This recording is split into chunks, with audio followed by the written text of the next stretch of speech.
Welcome to Campfire Wisdom. Grab a seat around the fire and tell us your story. Now that we're running the show around here, we're going to do things differently. In a long run, Greg, but... Well, shit, we should start this. I need a fucking beer here. Damn. Cool. All right. Thanks for having us on Yeah, episode cheers one. for having us. Cheers. Cheers. Amen. Amen. Campfire.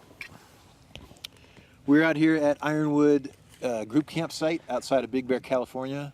I'm with my good buddies Alex Stickroth and Nick Gagnon, and dragged them out here to just kind of talk a little bit about our feelings and tenderness and all kinds of stuff. I think we're gonna. I'm really looking forward to getting into some deep feelings. Yeah. Maybe we can sing around a Kumbaya later on. Yeah. I'd be excited to do that with you guys. No, but I think coming out here, obviously connecting with nature a little bit and getting out of the city. I mean, fuck. It feels good to be out here. It's beautiful, man. It is beautiful out here. I don't camp much, as you guys know, but I feel like if you're doing this, I'd like to be here as much as possible. If it's as pretty as this, you should set the stage. You should tell these people what we're looking at. Yeah, it's a good idea. So we got a totally open canopy here. So we've got about a 3/4 moon that's coming up over off of the east side here. Got maybe about half a dozen trees over the skyline you can see, but beyond that, it is just, we're kind of on this little like crest where you can just see the absolute sky. You can actually see the Milky Way, the rim, just going around us. No, it's beautiful. Fucking awesome. Love it. Shooting star. I think this should be a lesson for everybody that even if you get off at work at 8 on a Friday, you can still get out, enjoy a night, and be back by 8, 9 in the morning if you want. Like, Absolutely, man. Yeah. Absolutely. just to get out for a night. No, you're right. I'm going to out myself on this podcast. Not that it's news to you guys, but just so other people might feel better about themselves. I've never really done this. I don't get off work at 8 and drive up 2.5 hours somewhere to camp. But sitting here, I hate myself for not having done it because this is extremely accessible. Yeah. Minus Alex's truck. I want to be honest, like one of the reasons I came was because I was like, it's rare when Nick does this type of last kind of minute thing, Yeah, so I have to come. Got to take advantage of it, man. Yeah. Strike while the iron's hot. I will be out more. But What do you think's kept you in the city in the past? you know, I feel like we were talking about this earlier, and I hate saying that. That's the Phil Simms thing when you're watching football. What does he do? Oh, Phil Simms always goes, I was talking to Russell Wilson earlier. Oh, And yeah, I was yeah. But I think the thing that keeps me, I don't want to say keeps me away, it's just that I always find reasons not to, and I have to then think, why am I finding reasons not to? Mm-hmm. Which leads me to believe that it's probably just like an anxious thing, like staying in the city is just easier and not driving for 2.5 hours and white knuckling it up the 210 and driving out into some wilderness. And it's probably that. It makes sense. I mean, it's a lot of effort, you know. It is. And it's definitely like not something you look forward to, a 2 hour drive after. But a what's long crazy is I did look forward to this. Right. And I was telling Marion this because normally my anxiety would lead me to dread something like this. Mm-hmm. But I was telling Greg earlier, the more I work, you know, we live in LA, and I live in LA as well as Greg, and I work in the entertainment industry, and the more I work, I genuinely understand the people who, with sincerity, say, I need to unplug. Yeah. And it hasn't always been that way. Like, I think the first, 8 or 9 years of my career was just like, oh, I need to get away. But did I really? Probably not. Yeah, you're still moving up, still fresh, still, not jaded, not as like, stuck in the computer world for so long, because that's how I feel too. It's just looking at a computer that long. If we were construction workers, we probably wouldn't be like, oh, I need to get outside. We'd probably be like, I could use a trip to Jamaica, but, Right. True. but I don't need to get outside. But I have this urge, I don't know if this is for you, but working inside on a computer, I have this feeling that I just need to be outdoors.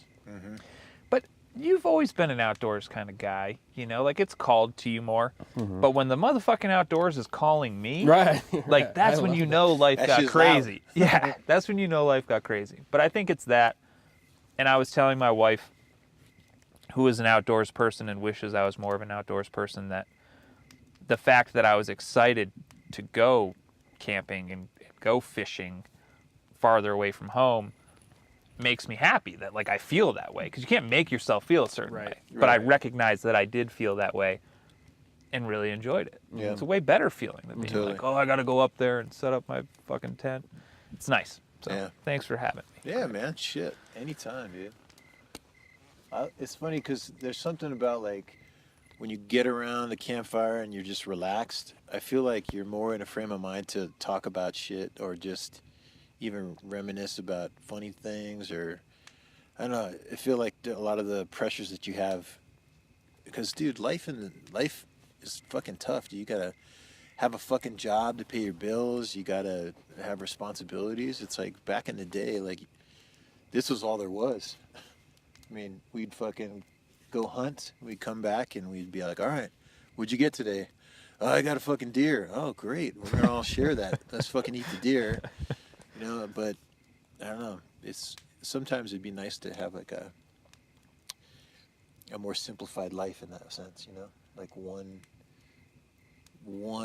goal for a group, you know what I mean? That's the ultimate communism, I guess you'd say, but not in that sense, but just like that tribal mentality is pretty cool. I always think about that too, like, wouldn't it be nice? But I think the reality is, like, on the grand scale, with the amount of people that there are now, and of course technology, like, it's just unrealistic. But you do have the option. There are people that live like that. Yeah, you're right. It is something that you could really do. Yeah. Yeah, wasn't that the whole kibbutz movement in the 70s? Like people moving back to Israel, and then, I mean, compounds. You know, we've joked around about it, but I was talking with Nick about it on the way up. I'm cool with that. It'd be kind of interesting. Yeah, I'm glad I'm not one of, you know, I err on the bitch side of things where I'm like, no, I don't want to fucking go camping. But I always see those people that are like, I just want to live in the wilderness. And I'm like, do you? Do you really? Yeah. I don't think you do. Spend 3.5 months Yeah. there, get a fucking crazy ass fucking, you know, ankle sprain or toothache, Yeah. and then see if you want to fucking still live in the wilderness. Yeah, question a berry and if it's Yeah. going to kill you or not, and then call me. Let me know how that works out. Yeah, and it's always the person that's in the tight jeans that wants to do that, you know? Inside LA joke. Exactly. But I think it is cool. We had a common goal tonight. Yeah. You know, what we caught may be what we worked on, but our common goal led us here. And like Alex said, you know, you pick your spots with friends. You're like, you know, sometimes if it's a moment, like if you were somebody was getting engaged, like you're going to make that party. Yeah. But like somebody's just having like a themed Bubble Guppies party, you're going to be like, I'm good. Because like you got to pick the moments, you know? True. You pick like the True. special moments, and this was one of those special moments, I feel like. It is for me to be out here with you guys I think so too. and to be on your inaugural episode. Amen, brother. Well, you know, it's funny, as we get older, we just get busier, and we really got to be conscious about like making time for like maintaining those connections. I feel bad because I think I'm on a few friends' shit lists because I have a tendency to not show up to birthdays if they have them in Hollywood. Oh yeah. And so I have a few friends that I haven't gone to their birthdays, and you know, so that might be the one thing where I don't seize a special moment. But I usually, with those friends, they're close enough that I have plenty of other times. And it's like, Yeah, but is it special if you're dry humping people you don't know to Right. walk up and get a $14 Jack and Coke? yeah, That's the thing about it. It's like when you ask someone to go to Los Angeles, it's like it's a fucking chore, dude. I feel. I like how for You know? you it's Los. For us it's Hollywood. For you it's You gotta Los explain Angeles. that. Yeah, the true. geography So of I it live all. in Rancho Cucamonga, and I don't mind coming to LA. So when I say LA, I mean Hollywood. That's what I mean. Okay. I don't mind coming to see, like seeing you guys hanging out. That's not a chore at all. But going into Hollywood and like you said, like fighting the crowd, fuck that. I don't know what it is. Nick and I live 10 to 15 minutes east of Hollywood. Greg lives like an hour and 15 minutes east of Hollywood, so Yeah, Alex and I are in a little town called Los Feliz, little hipster town. Well, you're in like Eagle Rock. yeah, well, technically No, you're Atwater. but, Atwater, Village, but- just all these What's the little name of the towns. hood down there again? What's the? Atwater. Well, the you mean the hood? Like what's it called? The old set. Let's see. There's the Little Rascals. There's Frogtown, and there's Tunerville. Yeah, Tunerville. That's what it is. I live in Tunerville. These places have some like crazy history. It's actually pretty cool. They really do. Yeah. There's some deep history there. We won't get into that. That's a whole nother. That's a That's you a whole could other you could thing, do a but- whole podcast Yeah. on that shit. No. And I don't want to say something and misspeak about gang members and shit. So Yeah, Yeah, it's those best to gang remain members. silent. Those gang members eat up those camp podcasts. Those campfire podcasts. I want to make sure that this one out, vato. This shit's chill. Talk about the fucking stars and shit, man. Those guys on pills and shit or what? All right, at least they're gonna shoot you guys first. Yeah, I they're gonna know. shoot us Whatever. first. I'm Damn it. related to Hispanic people. I'm Yeah. allowed to say stuff. My girl's brown. I'm safe. I'm safe. My children are gonna be brown. I'm cool with that. There's an owl. You That's hear? an owl. Wow. That's fantastic. I wonder if the mics will pick that up. Yeah.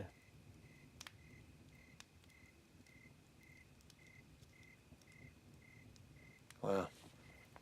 Well, Beautiful. if you guys happen to hear an owl, you got lucky. Oh, this is great. Yeah, it's funny when you're out here. It's like all the things that might be on your mind just are gone, instantly gone. It's humbling. Yeah. I always think too about camping that I think people on a regular basis don't get enough of is like think about when you go on to vacation, you know, like a week-long vacation and that you look forward to that as, you know, that could be 4 months away or 6 months away or whatever, and you're like looking for, that's your light at the end of the tunnel. But a camping trip, but the reason you're looking forward to it is just to completely step away. But not only that, the people you go with are also, they might be in your regular lives, and then, you know, if you go over to their house, they come to your house, somebody's hosting, it's a burden on somebody, so people are in different moods. When you're gone and you're in those other environments, everyone truly becomes themselves, and they're not really tied to like, you know, worrying about somebody spilling on something on the couch or whatever. And so a camping trip, even for 8, 10, 12 hours that we're basically doing right now, just a quick overnight thing, you then get into that mode where you don't have to be anything else. Yeah. You can't actually. You just get to be yourself and hang. And I don't think people do that enough. Leave their regular environments to get into that space. Aside from when they go on these long vacations. But I think this could be a way of relieving little stresses of just getting out for a night, and it's cheap. People don't have to. You don't have to pay $100, a couple $100 for hotels and shit too. Dirty ass hotels. Yeah, It's exactly. cleaner out here. It People is. think camping's dirty. Oh, for Fuck. sure. Kidding me? I know. Yeah, blacklight my tent. Exactly. I don't really want to do that. I don't know. Yeah, I don't know. I've came all over my tent. No, that's Am true. I allowed to say that on your podcast? Totally can. This is absolutely Are we- say whatever you want. Yeah, can we set the We precedent? have Are no we sponsors yet, so we have no Fuck. obligation to you Fuck. know adhere to any guidelines. fuck shit? Yeah. Ass. The fire is dying, so I need to tend to No, this. no, no. Alright, Tend tend to it. to the fire. I think that'll be one of the cool things about your podcast, and this might be meta. Yeah. Is the I knew your mic wasn't attached to you. I thought I Is- had it in my pocket. Is the sounds you'll catch? You know, the dirt, the the wood, I hear the ya. fire, the chairs. I think that stuff will be great. We are I not totally high agree. for the record, too. I know. We're not. Jesus. We're not No. high. That's because I'm trying to spawn children. And I as well. And Nick as well. Greg and I are on a journey to procreate. I don't have an excuse. That's a big but part I'm of not. like wanting to get out too. Is you realize, dude, when you're gonna bring in a child to this earth, it's like you got to be the fucking man, dude. You gotta lead him. You know. I need to get a few more. Love that Lots. sound. Yeah. For me, I was thinking about it today. It's been almost a year. I haven't smoked. It's crazy. That is nuts. I mean, Yeah. I can't be too far behind you. Yeah. But I never smoked to the extent that you and Alex did. Yeah. Not that you guys were fucking Cheech and Chong, but Yeah. Thank you for that. I would smoke like once a week before bed one night if I couldn't sleep. But Yeah. now that I haven't had it in so long, when I go back, I'm gonna get comfortable with it. Yeah, me too. I'm gonna. Yeah, I never was a wake and baker, but it's just nice to have another outlet. I'd smoke before work now. Yeah. Like, I didn't say that. Alex, why would you say you'd smoke before work?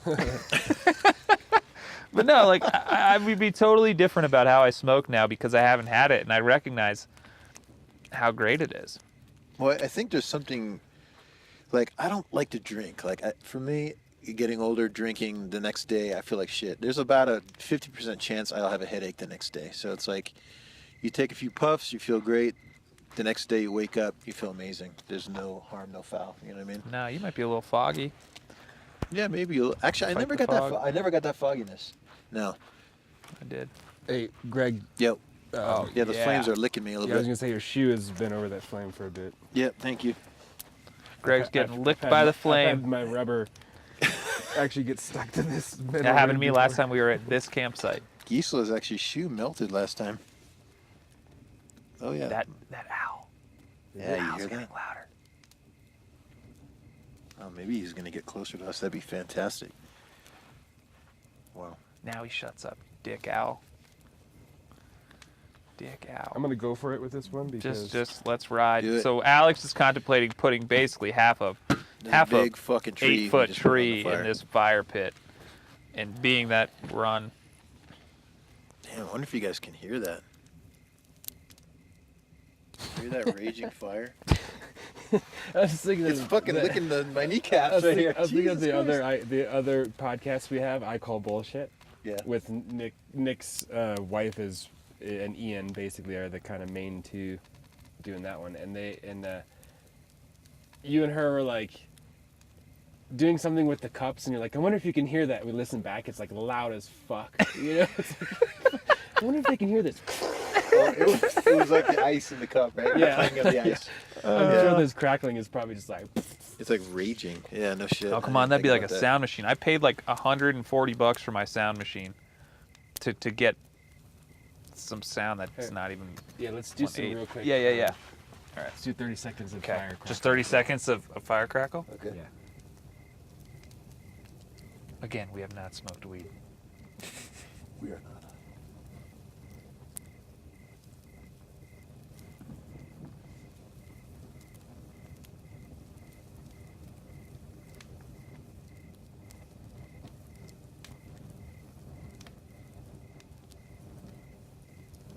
I wish there was a fourth party videotaping us. I think our 'Cause we look equipment like was shit. about to start melting there. Jesus, this is Oh, I hot didn't even actually. think of that. No, That's no, funny. it's not that bad. It's not that hot. Yeah, man. Looking in the flames, dude, you can get lost in it. It's crazy. So what, when you were a kid, were you obsessed with campfires? Like what campfire moments stand out for you that when you decided, I'm going to do a campfire podcast, like this is what it made me, this is what it stemmed from, this is what it made me think of, or this is why? What was it? That's a good. That's a good. Yeah, that's a good question. Actually, I was in Boy Scouts all like growing up, so I got my Eagle Scout, and some of the best times were just had around camp trips, like with absolute. Imagine the just dipshits that you grew up with, and then like the most idiots, the biggest idiots you ever met in your life, and then put them in a scout uniform, and then you're all around a fire. Not every, scout's an idiot, but kids burning themselves and doing dumbass shit. It's a bunch of idiots. It was just so funny. I'm not talking about actually the Boy Scouts themselves, but like imagine if you, as grown up, and you guys were all in the same troop, and it was your friends. You said imagine growing up with dipshits. I'm like, yeah, I'm looking at one. Exactly.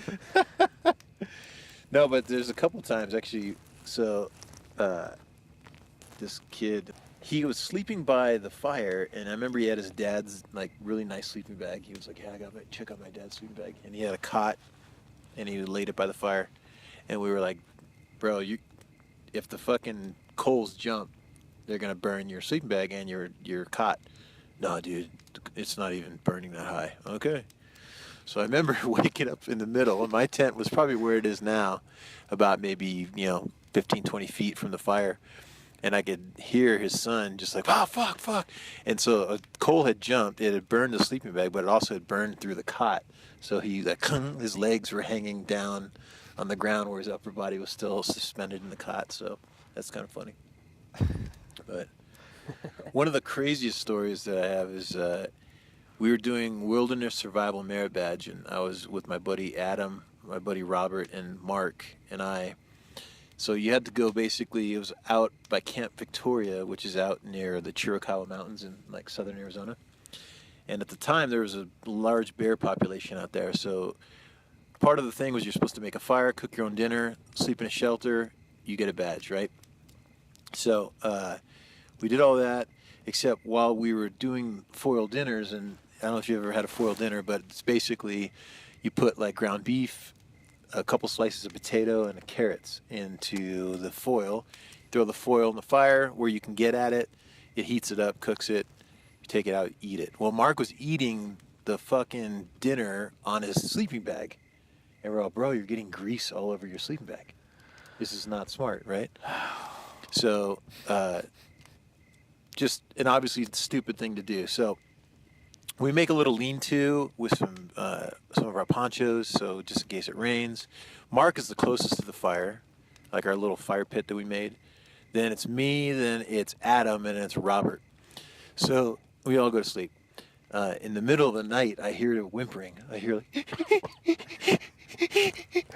and I'm like, "What the fuck?" So I had zipped my sleeping bag totally up. I had like a mummy bag at the time, and so I unzipped it, and I shine a flashlight. And I shine it to my right where Mark is at, and Mark has been pulled out of the shelter, and there's a bear that is licking his sleeping bag. It's like, Shut the fuck up. no, I swear to God, this is, you could ask anyone. Shut up. No, so I'm like, "Oh fuck," and when I shine the light, the eyes of the bear are red, and Whoa. he doesn't even look up for me. He's just like fucking loving that fat, because it's grease and fat and everything on there. So I throw myself over. I'm like, "Oh shit!" I literally roll on top of Adam, and I wake him and Robert up like, "There's a fucking bear right here," and I shine, and Mark keeps saying, "Pull me in, guys, pull me in." Like pulling him in the shelter is gonna save him from a fucking bear right there. But it was probably maybe a few minutes that the adults heard the racket, because they were down a little bit. Maybe they knew that there were bears in the area. They started banging some pots and pans, and the bear ran. But as the bear ran, it ran right by our feet and stepped on all of our toes. Shut the fuck up. No, I swear to God. Like a grown-ass bear. A grown-ass bear. Yeah, it was a black bear, so they're not gigantic. It wasn't a huge one. It was probably the size of like a large dog, like no, bigger than that, but not like we think of grizzly bear and all that kind of shit. But it was fucking awesome. No. So that's my one of the best stories, because the bear actually stepped on my fucking ankle. I was like, "That's crazy." Okay, I wasn't a Boy Scout. How many Boy Scout leaders have taken kids into the wilderness, let them be on their own for a night, and lost the kid? I don't think that's happened. Bullshit, that hasn't happened. You'd hear that. You know what? If this were a normal podcast, we'd have somebody on the internet. Right. We'd be like, No, it's pull it up, happened. figure it out. And I kind of like that about your podcast. We have no access to outside information, it's so we interesting. can't We talk don't. out our ass because we have nothing to back it up. You're right. But there's got to be some boy. his There friend has is to be a getting couple, licked. but I think you. I know one Boy Scout. He's seen a bear lick a kid. Okay, so those numbers are Well, great the bear was as licking, far as the bear was licking his sleeping bag. Okay. But still, Good it enough. was fucking insane. Well, I'll tell you what you said. I have a story for that one too. So we were scuba diving. My troop in Tucson, Troop 105, we used to go scuba diving in Mexico. And my buddy Adam, his dad, was our camp scoutmaster. And he also an avid diver, so we all got to go diving. Well, my brother and another Boy Scout named Ray were scuba diving, and they went off. They basically ventured off of the grid. They weren't supposed to. like underwater. So when they came up, it was off an island in the Gulf, and I can't remember the name. I think it was Cortez. It was Cortez Island, if I'm remembering correctly. So I could be wrong. But so off the Isle of Cortez, they came up and they surfaced, and the fucking current took them away. So they couldn't get back to where the boat was. So we're talking like a half hour. Everyone's like, "Where's Ray? Where's Brian?" Like we didn't know. So Gib was like panicking, and you're in the buddy system. You're supposed to like check in. So with the group in that boat, they were actually missing one of them. There, where are those two? So we were like, for a good like solid hour, I was like, "Oh shit, my brother's lost." It was crazy, but we found him. But you mean like if someone actually got lost permanently? I mean, like if someone, like Boy Scout leader, takes kids into the woods, they're like, "You got to survive tonight to get a patch," and the fucking kid gets eaten by a bear.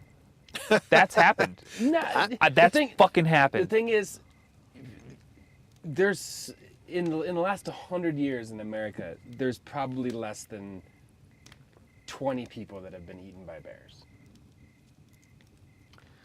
Like maybe an average of one every 5 years. One of them was a Boy Scout. Maybe. I'm just saying, it's just such a rare thing. It probably so is. rare. It's so rare. But you Brown know, bears up in Alaska, Yeah. maybe.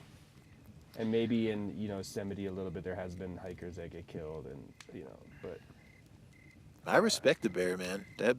They're powerful, dude. I would not fuck with a bear ever. Who would fuck with a bear? You know, we were kids. So Alex and I grew up together from like the age of 10 or 11 or something like that. We didn't meet Greg till I may have been like 19 when you and my brother were working. No, I was probably 16 when you and my brother were working together, but I didn't meet you till about 19, 20. That's when you came over and helped to shoot that stuff at my house. Yeah. Yeah, I remember that. So, anyway, Alex and I grew up in the same cul-de-sac in Tucson, Arizona. And there was this kid, Alex, you're going to remember him, named Dan Bodell. Alex is laughing. Dan Bodell was a Boy Scout. Alex and I grew up on the other side of town from Greg. Greg, where you were, kids were Boy Scouts? That was like normal? Yeah. Okay. Yeah. Where Alex and I were, there weren't Boy Scouts. But Dan Bodell was a Boy Scout. And I think we probably all understood, like, oh, his parents must have enough money to put him in Boy Scouts. But subconsciously thought that, Okay. And we just didn't like this kid. And he was weird anyway. He probably... It wasn't that we didn't like him, because when you talk to him and hang out with him, he was okay, and we weren't like asshole kids unless it was justified. Okay. But he was a dick to his little sister, and that's when we would always get mad about it. Remember, he'd always be like a jerk to her. Yeah. And that's when we were like, dude. But he was, he wasn't, like, we all played sports a lot growing up. He never, like, threw the baseball with us or played football. Like, he was just kind of like the weird kid that was, like, doing other things.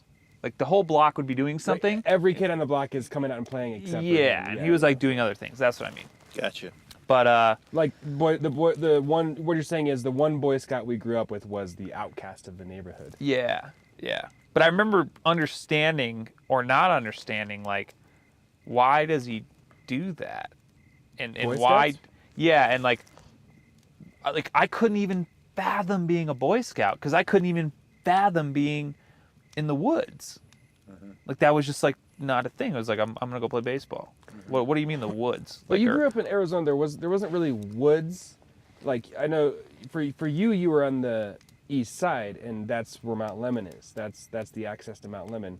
Where you grew up, it takes 45 minutes to get over there, just just to the east side. So Yeah. as a kid, you didn't have access to it like you probably did. Yeah. You guys Totally. were probably going up there all the time. We were actually, when it snows, you would go up there and just even to get away. It was nice.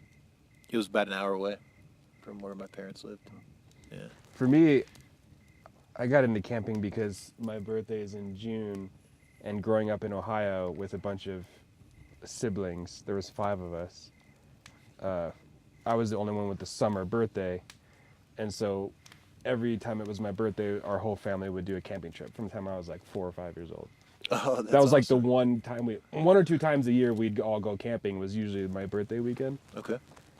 Probably for like at least 6 or 7 times. So that was just how I always associated camping. That's really Dude, cool, your man. podcast, Greg, Yeah. I have known this guy over 20 years. I Yeah. never knew that. That's interesting. Yeah, I didn't know they did I just learned something new about Alex tonight. that. Yeah, that is cool. And That's cool. we would fish every time. We'd pretty much, What? yeah, we pretty much always catch bluegill. Dude, in the fucking Midwest, dude, there's lakes Oh, everywhere, especially dude. Ohio, man. God. Yeah. The one thing I wish that my grandparents held on to a little longer was they had this cottage on a lake about an hour and a half from where I grew up. But the problem was they sold it when I was like 7 or 8.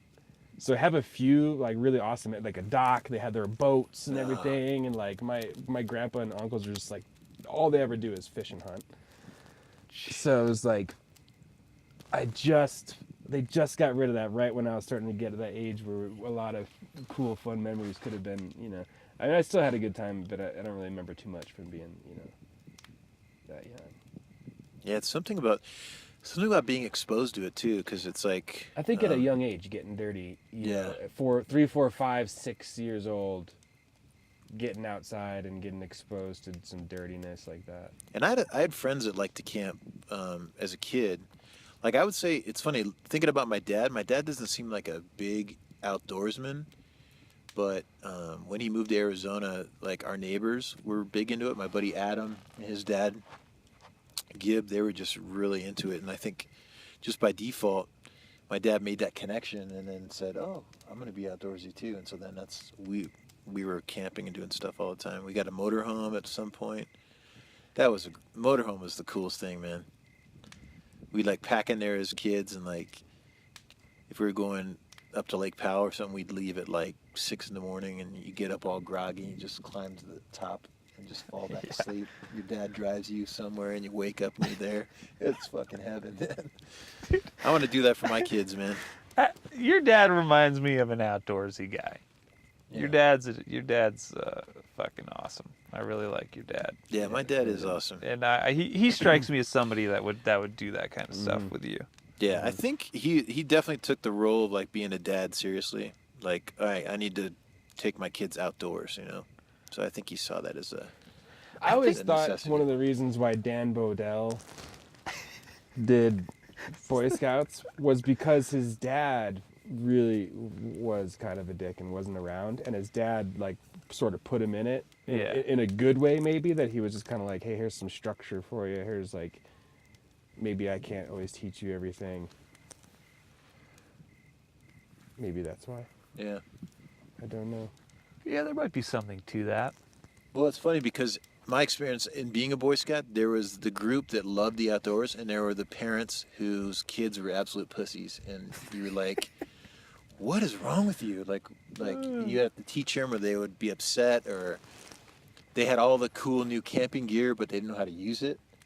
You know what I mean? It was like, it was just a crazy world. Like some parents are trying to either toughen up their kids or maybe expose them to that. I don't know. I'm sitting here, and I'm trying to think of the first time I ever went camping. Mhm. And I think the first time I ever slept in a tent was at Apache Lake. I think it was. I was waiting. You know that? Yeah, I know that. Okay, you already knew that. I know that about you. You just knew that it had to have been that time. No, because I remember when we went, even though that was probably 18 years ago or something, even when we went, I remember you saying this is the first time I've ever actually camped outside. Did I say that? See, I don't remember saying that, but Yeah. Wow. it So had it to always have, stuck in my head as being your first. it had to have been. Yeah, we were like, what, 6, 5? You were 16, You might have been I was 15. 15. Because it was like when I just got my car. Yeah, so Al, we packed up your Aspen, Mm-hmm. must have been, and his Alex had a Dodge Aspen. And we went out there and we set up a tent. And man, you could swim to that island was out the there. coolest We had a camping spot. blast. I mean, Dude, our those lakes before, like, because I think the water's down real low right now, right? Mm-hmm. Those lakes are great. There was Roosevelt, a little cove Apache. and a little beach, and we just camped, 50 feet from the water, basically. That's cool. we're jumping off cliffs. And then just there's little islands you swim out to and jump off these cliffs. Oh, dude. It was amazing. It was our amazing. two crazy friends, Ernie and They Brian, did acid. They did acid. That was the worst part of the trip because I thought I was gonna have to whoop one or both of their asses because they were being so weird. And it was just like being aggressive. So Brian and Ernie both did acid, Okay. and so we swim out to the island, and Brian's just being an extended version of himself, is just goofy and fucking laughing and shit. Ernie got really weird and ended up like, the island is like, let's say, I would say a good 300 yards away. Like, you could drown actually if you got tired. Like, it wasn't, you know what I mean? Like, it wasn't like, don't just think you're gonna just hop. yeah, it was like, it probably took 8 to 10 minutes to swim out there. Okay. So we go out there, we're having all this time, good time, then we come back in, and Ernie's like, I'm gonna stay out here. And he was perched in this like seated position like a vulture for like 3 hours. You could see him across the lake. I think sometimes we could. I think he did move around a little bit. But do you remember that? Yeah. Do you remember him he was perched. We had to go out and get him. We had to go out and get him because he was just out there for hours. So then imagine trying to swim back with somebody on drugs. And they're like, I'm fine, it's fucking great. And we're like, no, you need to swim right dude, now. Keep up right now. Yeah. It wasn't like we were 15, 16, so you think you don't think about drowning, you think you can fucking do anything. Yep. And so it was like, but Brian, You both were the voices of reason on that trip? yeah, with those two guys, we Yeah. were always the voices. Of Really? reason. Wow. Yeah. But Brian especially, I think he was fine because when he swam, he was like, dude, that sobered me up, man. Fuck that swim. Yeah. So he was fine. Okay. Brian's the guy that we got lost in the mountains. Brian got lost in the mountains. He also killed a rattlesnake, I feel like. that was a fucking incredible. Was that the same trip? No, it was a different trip. Same place, Catalina State Park. Okay. Oh, dude, Catalina has a ton of rattlesnakes. Right. So, yes. so Catalina State Park. So there's Romero Pools, which is a few miles in, and it's actually a pretty intense hike. It's not something you should do, you shouldn't leave in the afternoon like we did. This is outside of Tucson, Catalina State Park. Yeah. So we go for a hike. There's 4 of us. Ernie, Brian, me, and Brian's cousin, Drew. And we were wanting to get up there, and so we jogged it because we were both like, it was like cross-country season, and we were both wanting to run. So we go ahead, and we jog up to the pools. And then, like, it takes a while to get up there. We left at, like, afternoon. Ernie shows up, like, let's say 45 minutes later, and without Brian, and he's like, oh, he's fucking taking forever, he said he'll catch up. But the pools are actually, like, 50 yards off of the trail. And with the rushing water, because there's waterfalls, you're not going to hear the people and us talking and stuff. So we ended up going back, looking for him. He just went back to the car. So it's dark by the time we get back, probably like 8:30 or 9 to the car. And we're looking around, thinking he's fucking with us behind a tree. Brian, come on, dude. Where the fuck are you? It's not funny anymore. And then we had to go back. And so we got flashlights, we got water, and we fucking ran again all the way up there. And how long is that trail? I think it's like 3 miles there or something. Oh shit. But it's like a 4,000 probably foot elevation. So you're trail running uphill. At least I would say between 3,000 and 4,000 feet. And of course, you're kind of panicking a little bit because you're like, "Where's our friend?" Honestly, that second time, it didn't even faze me. Yeah. I was just running. We were Yeah. just running. And Adrenaline. the coolest thing about it, though, was there was these 3 kids from CDO that were our age. They were all 16, 17. Mhm. They were on the CDO cross-country team. And they did the same thing as us. They ran up for the evening, jumped in the pools. We hung out with them at the pools and came back. When they came back, like half an hour after us, we were like, dude, did you see it? You know, they're like, no. So they stuck around and ran back up there with us. Drew actually stayed. It was me and those 3 guys. Oh, they helped you out. They ran with me. Christ. We That's went back. cool. He lived nearby. We went to his house, got flashlights and water, and did that. Oh, wow. That's the part of the story I never usually tell. But that was dope that those guys did that. Yeah, we didn't it is get back dope. until after midnight. Damn. And then we're after midnight. But you still didn't have him after midnight, No, we had to call right? his parents. Oh my God. And What did you say? well, Drew called him because it was his cousin. So he called Brian's dad and was like, I remember looking at him, and we called him from a payphone because before cell phones, and Drew just started crying. He's like, we lost Brian. And then Brian's dad, I just hear him fucking screaming on the phone, screaming at Drew, because you remember Brian's dad. Oh yeah, you did not fuck with Brian Cooney's dad. He was fucking livid. And so they drove up, and then by the time they got up, they weren't mad anymore. They were more just like scared, you know. But the police came.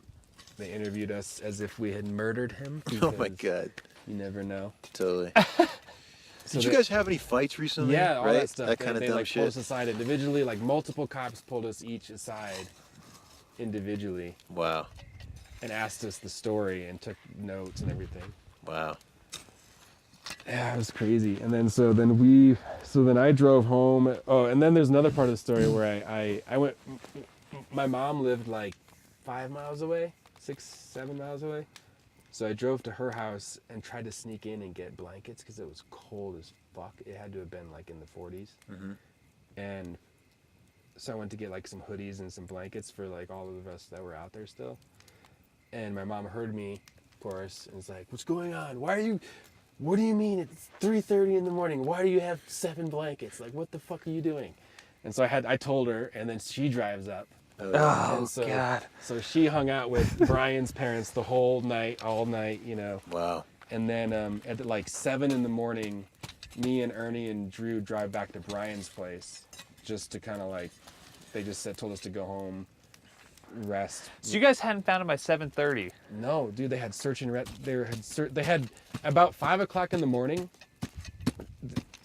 Around 15 to 20 people showed up. That weren't cops, that weren't anything, right? Just volunteers. Volunteers. Oh, wow. God all, damn. all fuck? decked out in full gear. Wow. And they all had this meeting for like 15 minutes. And I'll never forget like the way it looked. It was just like, dude, these fucking dudes are coming out here to find this guy. That's pretty dope. Volunteering. And then so they had this meeting and then they all just took off. And then I think it was like around 9 in the morning they found him, you know. And he was a couple miles past where the pools were. He kept going, Oh, wow. thinking he hadn't found us yet, and that we were waiting for him until it got dark. And then he basically, he said he sat on a rock most of the night. Cold Wonder as what, hell. did you ever ask him like what was going through his mind? Yeah, we did. Brian's like a different type of person. Like it's hard to explain his personality. Like he never ever got serious, ever. Okay. Everything started and ended with him laughing, you know? So he never liked to talk about it, but there was one time when he did say, he was like, oh no, fuck, I just fucking sat out there in the fucking rock. It was fucking chill, you know? And then like 2 weeks later, he's like, dude, I fucking thought I was gonna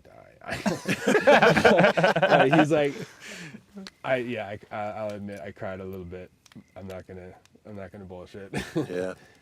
So. Because it was, I mean, what did it get down to at night? It was in the 40s. I mean, but Yeah. the thing is, he had never been hiking before. Yeah. And was he a big guy, overweight? Okay. Yeah. Okay. And he had never been hiking Okay. in his life. He was wearing, the giant dicky jean shorts that he just wore every day. Like he wasn't. He was thinking we were gonna do maybe like a 45-minute hike, not like a 3-hour hike, 2-hour hike or whatever. What's funny is I remember that specific trip because my mom wouldn't let me go. Okay. And I was pissed. I was fucking pissed. My mom's like, those kids can't just go out and hike. You don't know what you're doing in the mountains. You can't just go do that. Like, Alex is laughing because he knows my mom. Like, she's like, you can't do that. And sure enough, our whole neighborhood is in a frenzy because it's a cul-de-sac. So, like, when Brian's not found, all the lights turn on. All the parents are calling each other and talking. And my mom had like the biggest I told you so moment ever. And I was like, fuck. God damn it, Alex and Ernie. Like, fuck. Validated for the next 10 years. Yeah, you guys just fucked me. Now I really can't go hang out. Yeah, now I'm screwed. That's funny.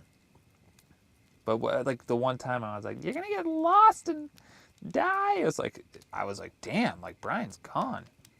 Brutal. Yeah, maybe my mom's right. Oh my God. Stop hanging The out. thing about that hike too is about halfway through, maybe 3/4 through it, there's points on that trail where that really are. You have about maybe 3 feet, and then 500 feet drop.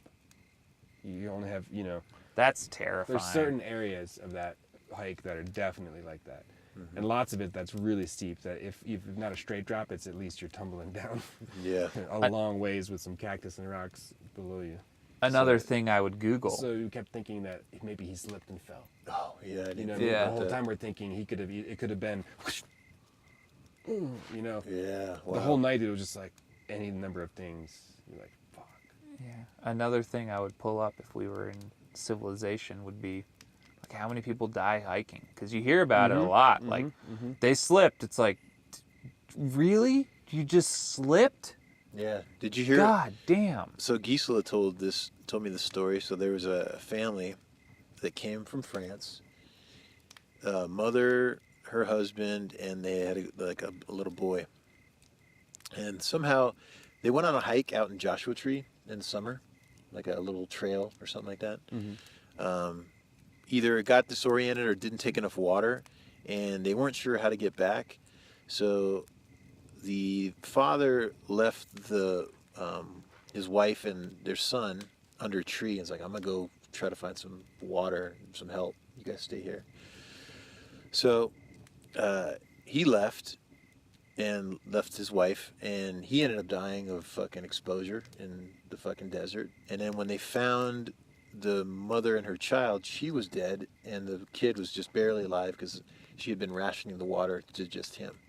But people don't respect nature, dude. They don't fucking understand. It's like a family came here from France on vacation, and next thing you know, there's an orphan. It's The one thing I terrible. learned, I think, from when I moved to Arizona from Ohio, is how like annoying, or not annoying, but it was like the fad that everyone had a water bottle, like in the late 90s, Totally. and that was like in Ohio, nobody had a water bottle. You probably like, what are all these assholes Yeah, carrying it was water like bottles everyone Yeah. has a water bottle. Everyone's walking around with their water bottles, and you're like, what in the hell? Well, it's hot, it's just, dehydration. So yeah. for? Did you ever have an episode when you got to like Tucson? You're like, oh fuck, this is hot. Like where you had heat stroke or anything like that? I never had anything too bad, but Ian did.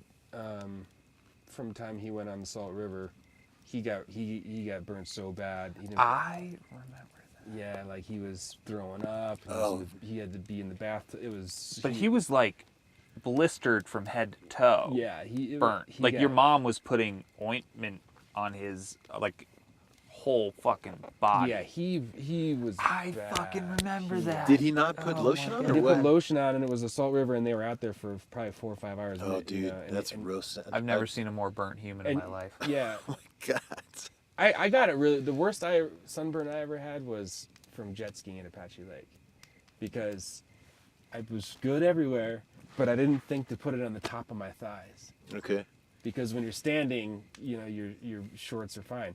But when you're jet skiing, your like shorts are flying back. Totally. And the we water's were hitting jet them. skiing for Yeah. hours. Yeah. I got so fucking burned on the top of my thighs. It was incredible. Oh, The God. pain. I gotta piss. Yeah, do it. Yeah, the worst I ever got sunburn was on the Salt River too, man. On my shins.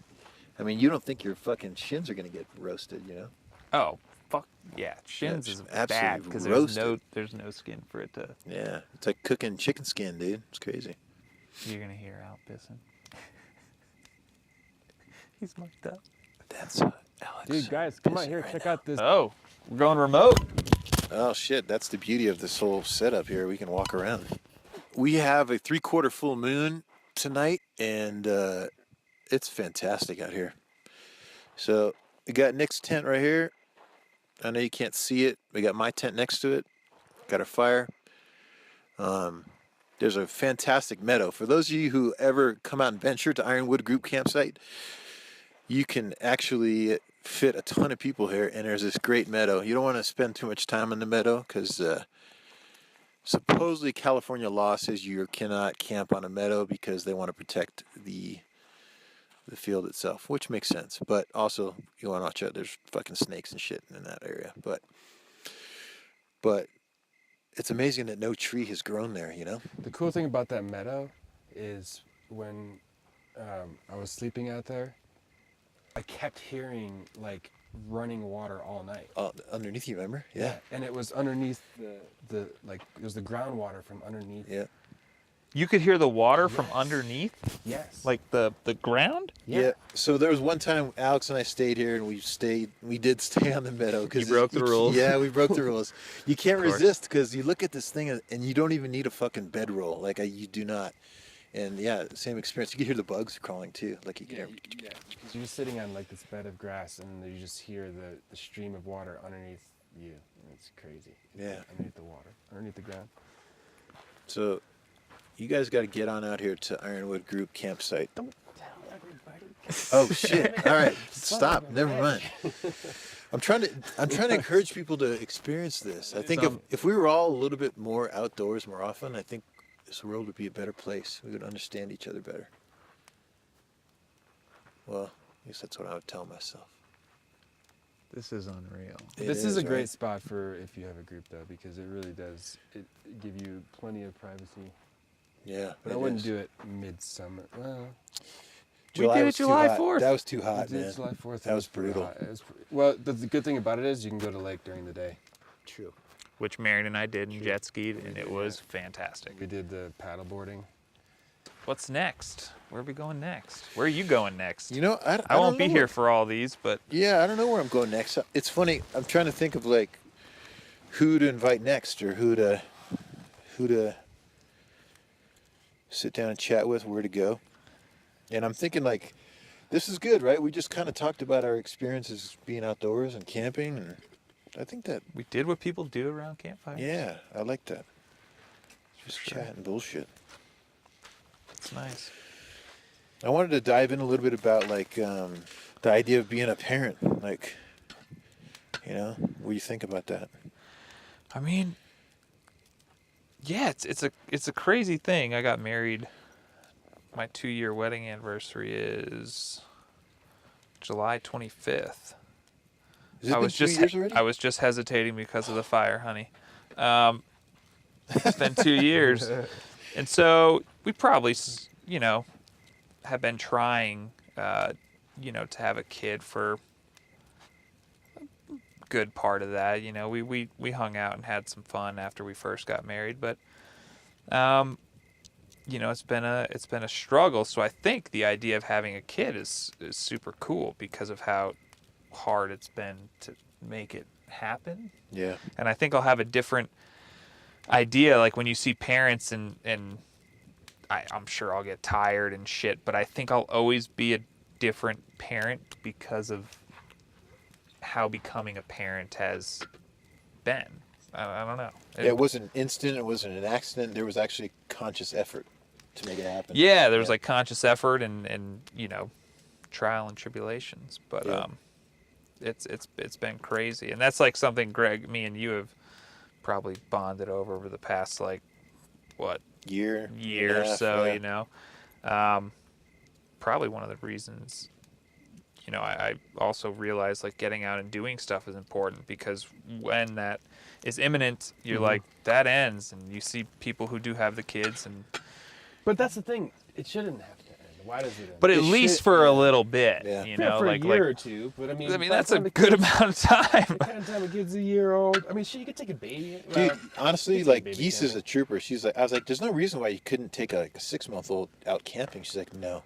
I was like, God bless you, I love you. So it's like, you can do that if that's your interest. You know what I mean? There's challenges inherent with, Yeah. with I mean, anything, but this podcast is built off of the tribal beginnings of humankind, Right. So, Right. I mean, I'm pretty sure babies have been camping for long ass. baby's been time. camping Yeah. for thousands of years. No, I didn't say the Yeah. kid couldn't make it. I just, it's a matter of like me taking the kid up, That's true. Right. you know.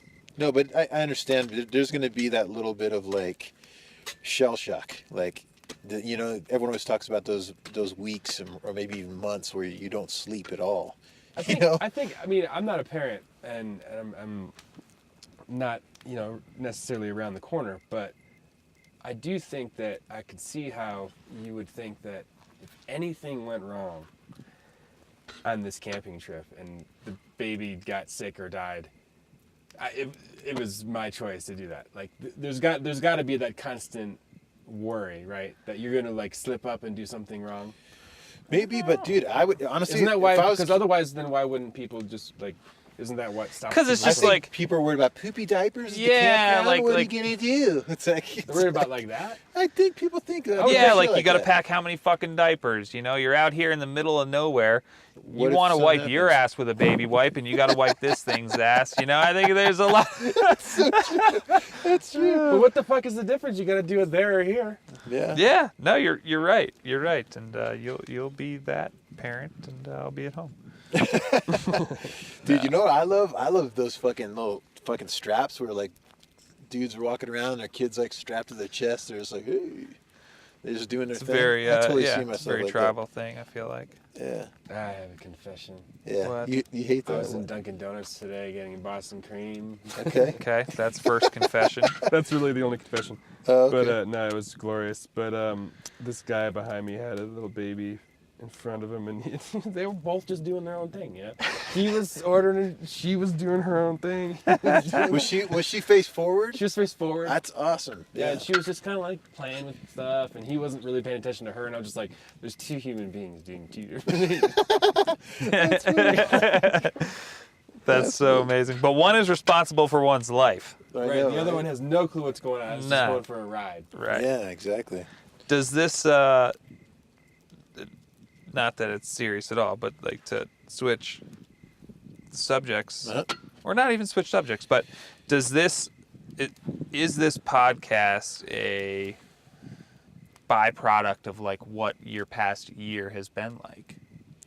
And obviously people don't know what your year's been like, and it's up to you what you want to share. But is this podcast like something that spawned from, you know, your journey recently? Yeah, in some ways, actually. Yeah. So, over the last year, since basically a year and a half, February of last year, my girlfriend and I have been trying to have little ones. So we got some news from her doctor that said, hey, look, you guys need to, if you're going to have kids, you need to step it up and do it now. So we're trying, and we've had to basically use IVF, you know, going from as simple as like IUI, which is like intrauterine insemination, all the way up to full, you know, stims and shots, injections, and then harvesting eggs, injecting semen into the egg, and then putting the egg back inside of Gisela. And we've tried, I mean, we've spent over $50,000 already on all the stuff we've been trying to do, and have had no success. So I think part of that is the process of it, only in that by me moving to Rancho Cucamonga and away from my crew, my boys, I kind of lost that connection to my tribe, you know what I mean? Because you guys are my tribe.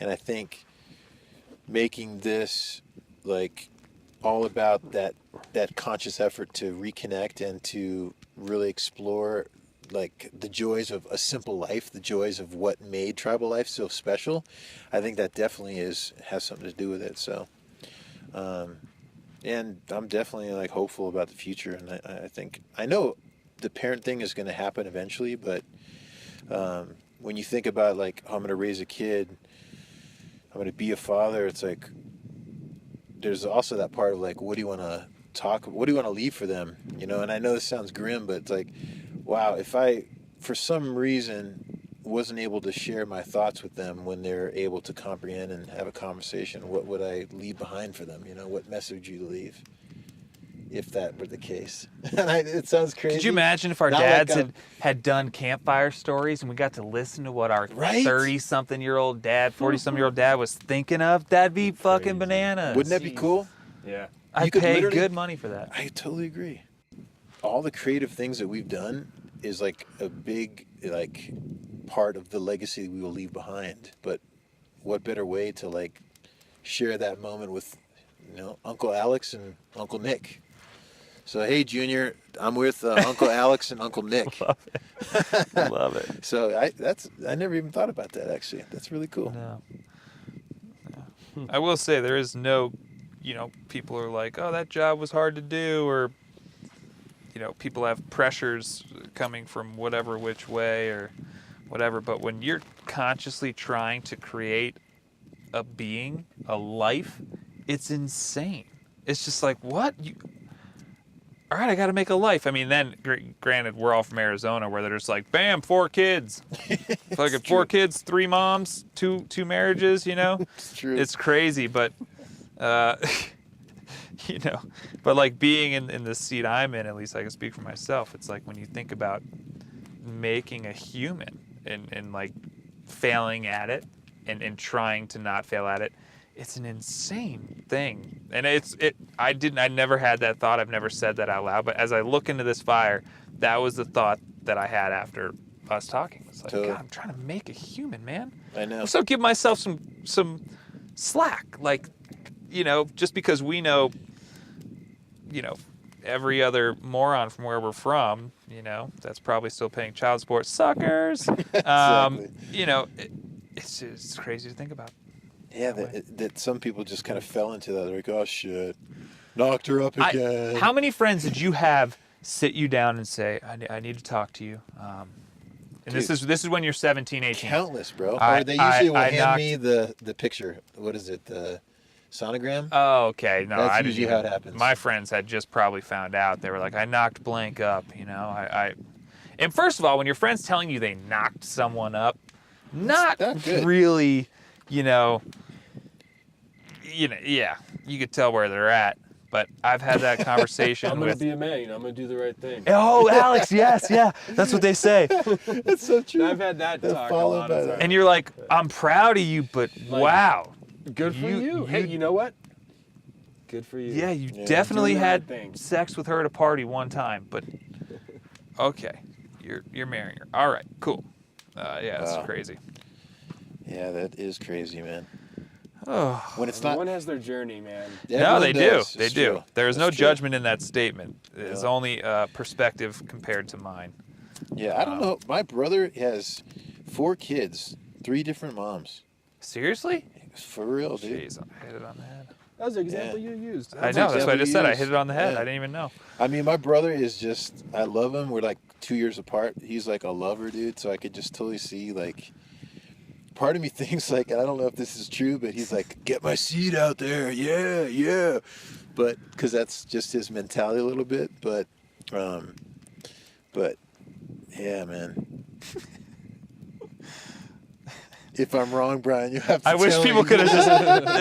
What I was laughing at is that That's what you're people thinking? couldn't see your movement, My you know. movement. So I you made were some just. gyration. They'll only hear your yeah. But like I got to see the like humping fire humping. The fire humping. And I have Yeah. this log right in front of me, so it kind of Yeah. looks like it could have been Yeah. really, yeah, there you It's go. good stuff. Yeah.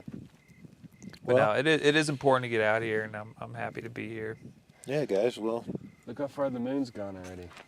yeah, Yeah, I was behind that tree earlier. it is crazy. I was thinking about like in a day's time, like a 24-hour period. If like doesn't happen often at our age, but like at times in your life, a 24-hour period goes by and you did absolutely nothing. Like you just fucking did nothing. But the entire Earth rotated around. Yeah, that's true. There's no excuse to do nothing in 24 hours that's when the true. whole fucking world can turn completely around. I never thought, whoa, you just like did nothing. I thought you were going the route like No, the just- world's turning completely around, so let's do nothing for one day. I No, thought you can that's do what that you were too. You can doing. do that too. I'm just saying it's just interesting that like when people are like, oh, I don't really have time. I'm like, but Earth just spun completely around That's awesome. and you didn't have enough time. The to Earth do made that. time to spin. That's the so best you should thing do ever. something. Yeah. That's great. That's great. I'll never think of a day the same again. Be like, you didn't do that in a day? The fucking Earth spun all the way around. That's what Yeah. Alex said. That's what I mean. You lazy ass. Look what the Earth's doing, and you're just sitting here doing nothing. Yeah. Well, I hope the Earth doesn't spin too many more times before we're out here I doing hope this it again. continues to spin Yeah. because if it doesn't, then that means we're fucking bad.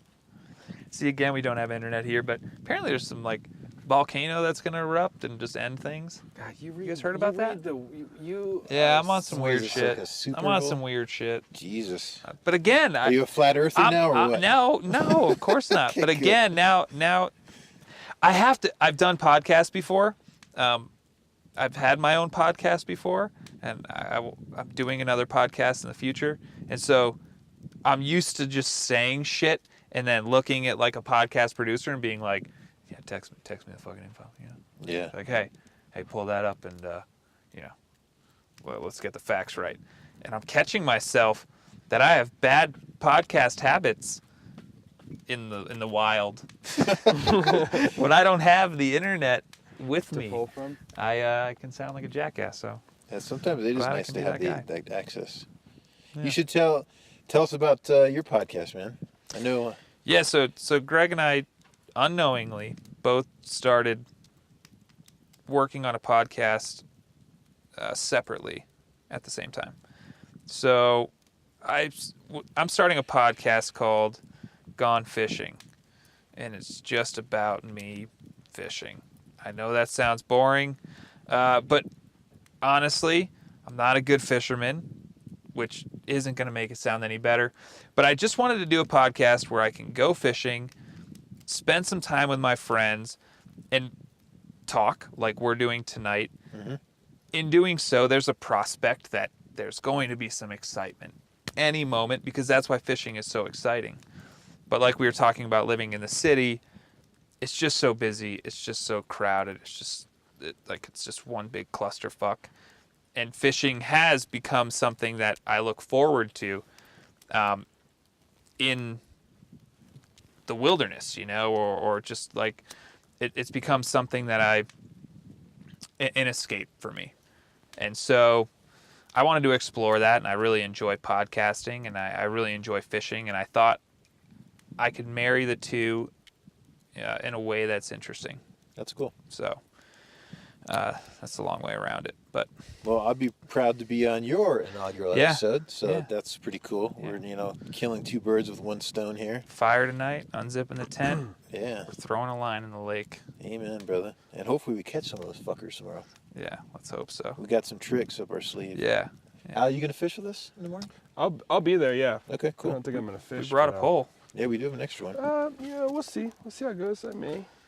Listen, if you're an able-bodied person and we have a pole, you put it into the fucking water, because that's going to up our chances exactly. of getting a fish. So whether you Can't get skunked anymore. Yeah. God, California lakes have been brutal to us. they have been very, very bad. Yeah. I yeah. thought I was a good fisherman, but I think you are. I don't think I am. I think we're just not doing the right spot. I think the techniques here are different than Arizona. All these lakes are stocked too, and they probably like only stock them once a year, and like they probably get all fished Yeah. out when all the people that know the schedules and stuff. True. Yeah, fish aren't starving. True. Yeah. We'll get something tomorrow. We'll see. We'll get something. Well, everybody stop and everyone go and check out Nick's podcast. It's Gone Fishing Podcast. It'll probably be out about the same time I get this one out. I want to put some in the bank here. But yeah, anything else? No, don't plug me. Give us some campfire wisdom for the road. What do you got? What do I got? This is just beautiful, man. Like these stars are unreal. But yeah, the only thing I'll say is that I think that making time for this, like you talked about it earlier. It's a quick turnaround trip. You might be gone for the night. You know, maybe you don't get as much sleep. Well, we're going to get up early and go fishing, but you could really sleep in tomorrow if you wanted to. And there's no better way to just kind of take a break from reality a little bit. All right, guys, well, that about wraps up our evening here. We're going to sit here and enjoy the dancing of the flames. So you guys got any parting words? Al's being a pyromaniac here. Putting the fire to its maximum nice. potential. Stoked up here. thanks for bringing me on a vision quest. Yeah, Amen, parting brother. words. I just say people should camp more. Yeah. Go light a fire responsibly. Yeah, exactly. Yeah, don't litter. Do not Don't litter. That's the most No. important thing. Well, hey, thanks for stopping by, everybody. We'll see you next time. Bye-bye. Campfire Wisdom is brought to you from the hills of Rancho Cucamonga. We'd like to thank the men and women that protect our national parks and forests. You make this journey possible. Theme music by Sean Cromwell.